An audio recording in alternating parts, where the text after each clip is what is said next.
ಸನ್ಮಾನ್ಯ ವಿಜಯ್ ಸಿಂಗ್ ಸಾಹೇಬರ 54ನೇ ಹುಟ್ಟುಹಬ್ಬದ ಪ್ರಯುಕ್ತ ನಾವು ಅವರಿಗೆ ಈ ಸಂದರ್ಭದಲ್ಲಿ ಶುಭ ಕೋರುತ್ತೇನೆ.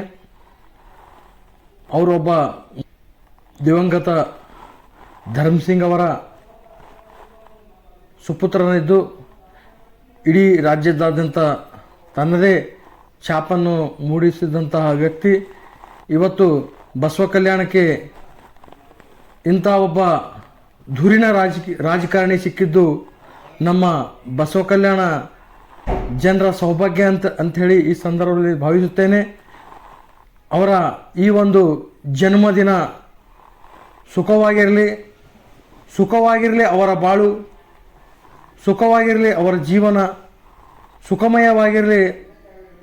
ವಿಜಯ್ ಸಿಂಗ್ ಸಾಹೇಬರ ಒಂದು ಉಜ್ವಲ ಭವಿಷ್ಯ, ಮುಂದಿನ ದಿನಗಳಲ್ಲಿ ಅವರು ಬಸವ ಕಲ್ಯಾಣದ ಒಂದು ಶಾಸಕರಾಗಬೇಕನ್ನುವಂಥ ನಮ್ಮ ಎಲ್ಲ ಅಭಿಮಾನಿಗಳ ಅಭಿಲಾಷೆ ಇದೆ. ಅದಕ್ಕೆ ಪೂರಕವಾಗಿ ಅವರು ಕೂಡ ಬಸವ ಕಲ್ಯಾಣಕ್ಕೆ ಬಹಳ ಸಮಯ ಕೊಟ್ಟು ಬಸವ ಕಲ್ಯಾಣದ ಅಭಿವೃದ್ಧಿಯ ಒಂದು ಹರಿಕಾರರಾಗಿ ಎಲ್ಲ ಕೆಲಸ ಕಾರ್ಯಗಳನ್ನು ಸರ್ಕಾರದಿಂದ ಒಂದು ಸವಲತ್ತುಗಳನ್ನು ಜನಸಾಮಾನ್ಯರಿಗೆ ಮುಟ್ಟಿಸುವಂಥ ಕೆಲಸವನ್ನು ಸನ್ಮಾನ್ಯ ವಿಜಯ್ ಸಿಂಗ್ ಸಾಹೇಬರು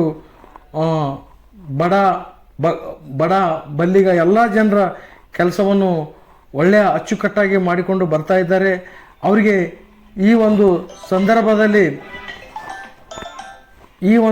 ಸಂದರ್ಭದಲ್ಲಿ ದೇವರು ಅವರಿಗೆ ಆಯುಷು, ಆರೋಗ್ಯ, ಅಧಿಕಾರ ಮತ್ತು ಒಂದು ಜನ ಸೇವೆ ಮಾಡುವಂಥ ಒಂದು ಎಲ್ಲ ಸೇವೆಯನ್ನು ಕಲ್ಪಿಸಲಿ ಅಂತೇಳಿ ಈ ಸಂದರ್ಭದಲ್ಲಿ ನಾನು ದೇವರಲ್ಲಿ ಪ್ರಾರ್ಥಿಸುತ್ತಾ ಇನ್ನೊಂದು ಸಲ ಸನ್ಮಾನ್ಯ ವಿಜಯ್ ಸಿಂಗ್ ಸಾಹೇಬರಿಗೆ 54ನೇ ಹುಟ್ಟುಹಬ್ಬದ ಹಾರ್ದಿಕ ಶುಭಾಶಯಗಳು.